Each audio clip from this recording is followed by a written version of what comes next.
हमारी आदत होती है कि हम हमेशा दूसरों को देखकर यही सोचते हैं कि उनकी लाइफ कितनी आसान है और हमारी लाइफ कितनी ज़्यादा कॉम्प्लिकेटेड।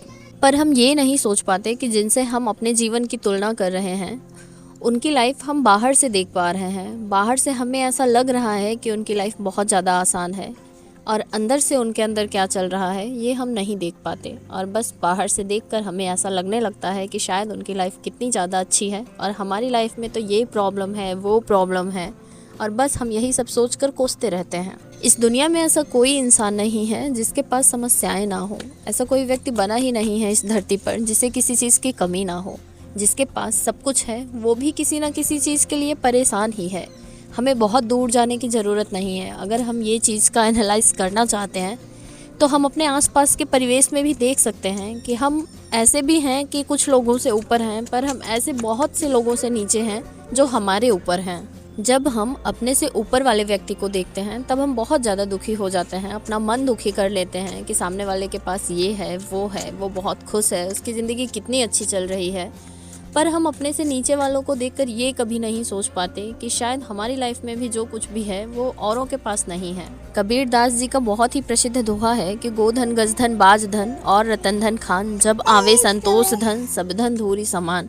इंसान अपनी लाइफ में भले ही कितना ही कुछ भले ही ना पाले, लेकिन अगर उसके पास संतुष्टि नहीं है, संतोष नहीं है, तो सारी चीज़ें उसके लिए व्यर्थ हैं। इसलिए किसी और को देखकर अपने आप को दुखी करने से अच्छा है कि हमारे पास जो कुछ भी है उसमें हम संतुष्ट रहें, खुश रहें, और जो हमारे पास नहीं है उसे कैसे पाया जाए उसके बारे में प्रयास करें, ना कि किसी और से तुलना करके अपने आप को दुखी करें। तो बस चलिए इन्हीं कुछ बातों के साथ आज के ब्लॉग की शुरुआत करते हैं।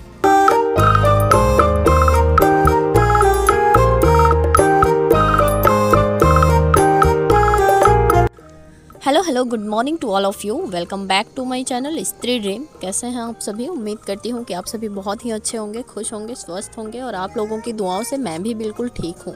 अभी हो रहा है सुबह का टाइम और मेरा खाना बन गया है। आप लोगों को पता ही है कि शनिवार के दिन मम्मी जल देती हैं पीपल में, तो वो सुबह जल्दी नहा धो लेती हैं। तो शनिवार के दिन मोस्टली क्या होता है ना, सुबह के काम मम्मी ही कर देती हैं, क्योंकि सार्वी की वजह से मुझे लगभग 6 बज ही जाते हैं सोकर उठने में, और मम्मी तब तक बर्तन वर्तन साफ करके नहा धोकर पूजा करने चली जाती हैं। और आज जब तक मैं नहा कर आई तब तक मम्मी सब्जी काट कर अपनी सब्जी भी बना चुकी थी, और मैं भी पूजा पाठ करके शार्वी को बाहर उनके पापा के पास छोड़कर आ गई थी। बाकी मैंने सब्जी, रोटी और दूध वगैरह गर्म कर दिया था।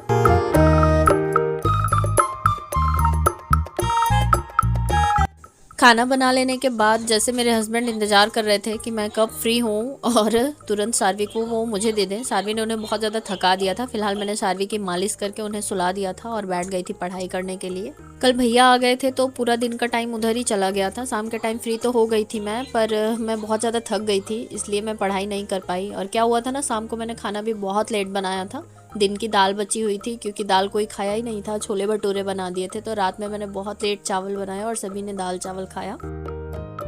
फिलहाल अभी काम मेरे सारे ख़त्म हो गए थे और अभी पूरा टाइम है, तो मैं बैठ गई थी पढ़ाई करने के लिए। क्या होता है ना कि मैं ये वीडियो जो शूट करती हूँ इसे एडिट करने में और वॉइस ओवर करने में भी काफ़ी ज़्यादा टाइम चला जाता है, इसलिए मैं आजकल ना छोड़ देती हूँ इसको भी, कि शाम के टाइम जब फ्री हो जाऊँगी या फिर थोड़ा टाइम मिलेगा तो करूँगी।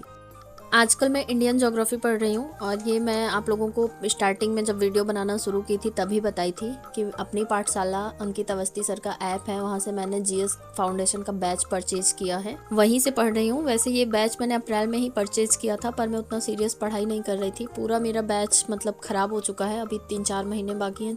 3-4 महीने क्या, अभी 5-6 महीने बाकी हैं, और मैं चाहती हूँ कि सारा कुछ मैं जितना उसमें है कवर अप कर लूँ, तभी मैं इंडियन ज्योग्राफी का पार्ट कवर कर रही हूँ। नो डाउट सर बहुत अच्छा पढ़ाते हैं। मैंने जब से ये क्लासेस परचेज की थी, अगर मैंने तब से पढ़ा होता तो मैं आर तो क्या यूपीपीसीएस का एग्ज़ाम बहुत ही कॉन्फिडेंस के साथ दे सकती थी, पर मैंने तब सीरियसली लिया ही नहीं था। बट कोई बात नहीं, अभी मैं पढ़ रही हूँ। जैसे कि मैं अभी इंडियन ज्योग्राफी कवर कर रही हूँ, तो उसमें मैंने भारत का विस्तार, जैसे भारत का क्षेत्रफल और भारत का लॉन्गिट्यूड लैटिट्यूड पर विस्तार, ये सारी चीज़ें बहुत अच्छे से पढ़ लिया, और मेरा हिमालय वाला पार्ट भी कंप्लीट हो चुका है।